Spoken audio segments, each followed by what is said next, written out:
yana bana o'zim ko'rsatyapman. Shakar ta'mi keladi. Yevropadagi laboratoriyaga kelib, mana do'stimiz bilan hozir sinimiz, bu kimyogar do'stimiz nima uchun va qandoq savolingizga aniq javobini beramiz. So we can start it. So it's low torque anaerobic glue.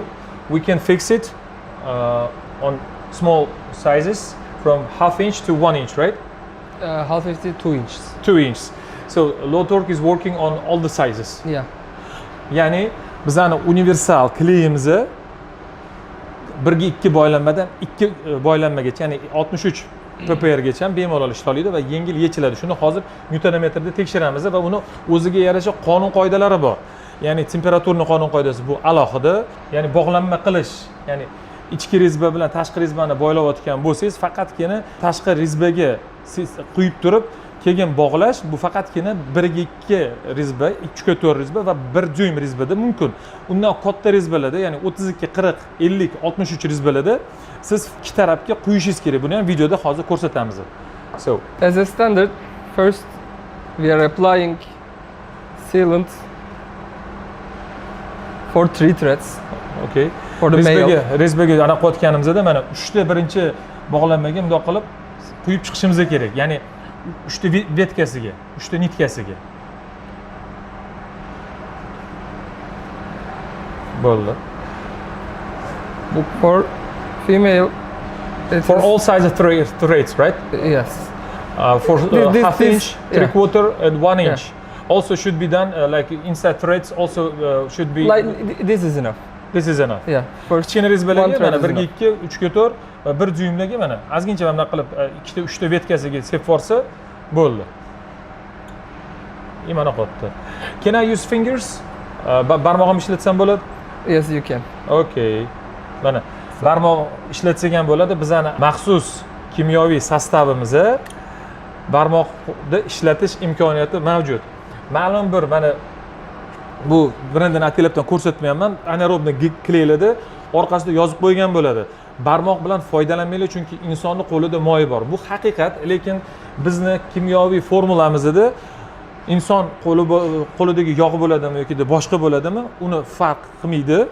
Umuman muammosi yo'q. Barmoqdan ham foydalanib bemalol ishlatsangiz bo'ladi. Faqatgina inson xavfsizligi uchun buni ishlatganingizdan keyin barmog'ingizni qo'lingizni yaxshilab yuvoringlar. Bo'ldi, tamom. Qo'lni artib olish kerak. Endi bizlarnikini ta'mini ajratish uchun agarda mabodosiga qo'lingiz tegib ketib qoladigan bo'lsa, shakarli ta'mi keladi. Ana o'shanda anaerobni kleyini original yoki original emasligini bilsangiz bo'ladi. Bu lekin inson salomatligi uchun xavfli degani emas. So next one, we have to now fix it and wait. How many minutes we have to wait under 25 degree? It's around, for this size, it's around 5 minutes. 5 minutda qotadi. Bu 30% влажность, 24,8, 25 gradus issiqlik. Uning uchun temperaturning harorat mezoni bor. 20 gradusdan baland bo'lishi kerak. Agar 20 gradusdan past bo'ladigan bo'lsa, o'sha ishlatayotgan joyingizlar 5 minutdan u yog'iga ketdi, temperaturingizga qarab va atrofdagi shamolga ham qaraydi bu narsa. So the wind also plays a main factor of temperature range, right? Yeah. Shamolga ham qaraydi. Agarda tashqi muhitda ishlatayotgan bo'lsanglar, 20 gradusdan past bo'lsa, u ham soatiga qarab o'zgaradi. So total 24 hours, right? Yes, for total curing is like 24 hours, but for the first handling it's like 5 to 10 minutes.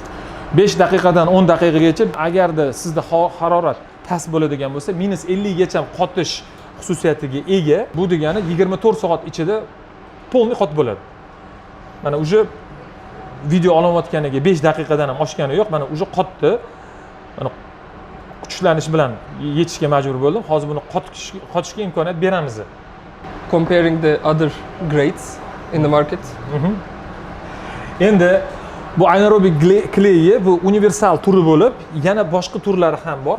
Katta rezbalarga bo'ladigani bor, kichkina rezbalarga bor va tez qotadigani bor va sekin qotadigani bor. Bu nima degani? Tez qotadigani bu katta bog'lanmalar uchun, sekin qotadigani bu kichkina bog'lanmalar uchun. Endi regular deyotganimizda mana bu odatda kuchlanish bilan. So the regular one is with the heating, right? Yeah, it's generally with the heating. For small sizes it's also with the torque wrench etc. But for the kichkina rezbalar, ya'ni 1/2, 3/4, 1 dyuymlar bemalol ключlarda yecha olasizlar. Katta rezbalarni обязательно qizdirish elementlari orqali, fen orqali yechasizlar. E'tiborliroq bo'linglar va katta rezbalar haqida nimaga gapiraman? Katta rezbalarni mana shu yo'laga katta bo'lganligi uchun bu kleyni sostavi havo yig'masdan to'liq ishlash kerak bo'ladi. Uning uchun tashqi rezbaga ham, ichki rezbaga ham полностью buni surkab chiqish kerak. Bir-biriga bog'lanma qilayotganda oqib ketmasligini hisobini olish kerak. Bemalol barmoqni ishlatib turinglar, undan muammo yo'q. Hozir bizda boshqa modellar, ya'ni bizning model emas, boshqa bozordagi modellar mana sinab ko'rsatyapmiz. Uni alohida. So we do it separately, right? Mana. Yeah. Videomizda 2 ta 3 ta video bo'ladi. Shuning uchun birinchi qism, ikkinchi, uchinchi qism qilib belgilab ketamiz. Hammaga qiziqarli bo'ladi degan umiddaman va foydali bo'ladi.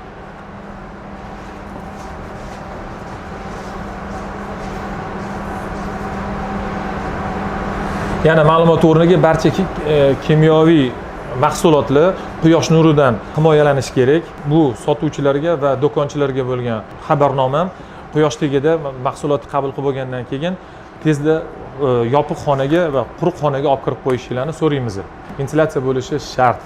Ventilyatsiya bo'lmaydigan, havo aylanmaydigan joyda kimyoviy mahsulotlarni umuman asrab bo'lmaydi. Bu ham moliylarga, ham joniylarga xavfli degani bu. Mana hozir qotishini ko'ramiz. Bo'shatadigan paytimiz keldi. We will start from our Nero model, right? Yeah. Neronikini boshlaymiz.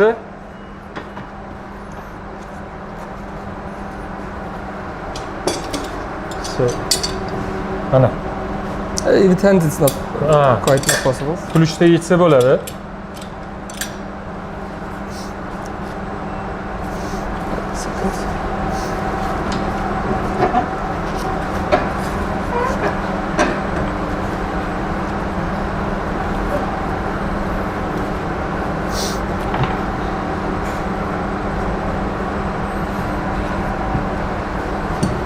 Jiddiy fum lentani ключda yecha olmaymiz deyotganligi mana fakti ketdi.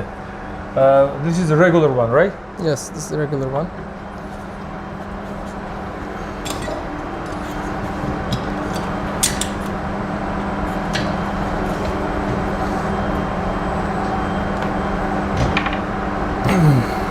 Mana buni уже ancha qiynalyapmiz, chunki bu regulari katta rezbalarga va bu ham katta rezbalarga bo'ladi. Ikkalasi ham, ammo It's with heating. with heating, ya'ni isitish bilan yechilish, mana ko'ryapsizlar, qiynalyapti.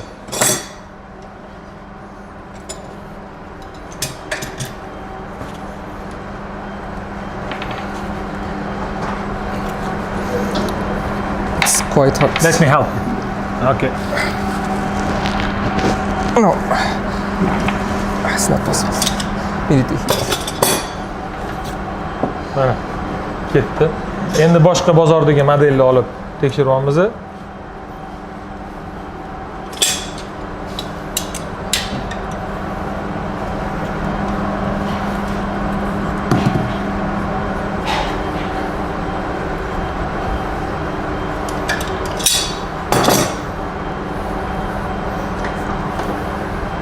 Mana. Yana bitta mana bu laboratoriyada mana bunaqa testlar o'tkaziladi. Bu anaerobik kleyga o'xshagan boshqa kleylarni kichkina boltlarga sanoat ishlarida ishlatiladiganlari bor. Shu sababdan ko'pincha santexnicheskiy anaerobniy kley deb bunga ishlatiladigan kleylarni sotishyapti. Shuni farqlash uchun Atelepdan bu Yevropadagi laboratoriyaga keldim. Shunaqa gap do'stlar. Boshqa bir brendni obrazetsi yengil yechildi, sababi qotishga ulgurmadi. Bizning obrazetslarimiz 15 minutda qotgan bo'lsa, bu hali qotishiga hali vaqt bor edi, chunki mana yechib ko'rsataman. Hali mana 505 gram qotib ulgurmagan. Ya'ni qotish vaqti muddati bo'yicha keladigan bo'lsak, mana mana temperatura 25 gradus. Bizni obrazetslarga, bizni mahsulotlarga to'g'ri gradus, ya'ni haroratni to'g'ri hisobga olish kerak va qotirish uchun oddiy qo'llanma shu ichki rezbaga ham, tashqi rezbaga ham bir xilda surib chiqilsa bo'ldi. Buni yechimi juda ham oson. Ko'pchilik qotmayapti yoki ko'pchilik suv o'tkazyapti deydiganlarga yechim bo'lishi uchun maxsus bu reportajni tayyorladik. Agar videomiz yoqqan bo'lsa, like bosishni unutmang.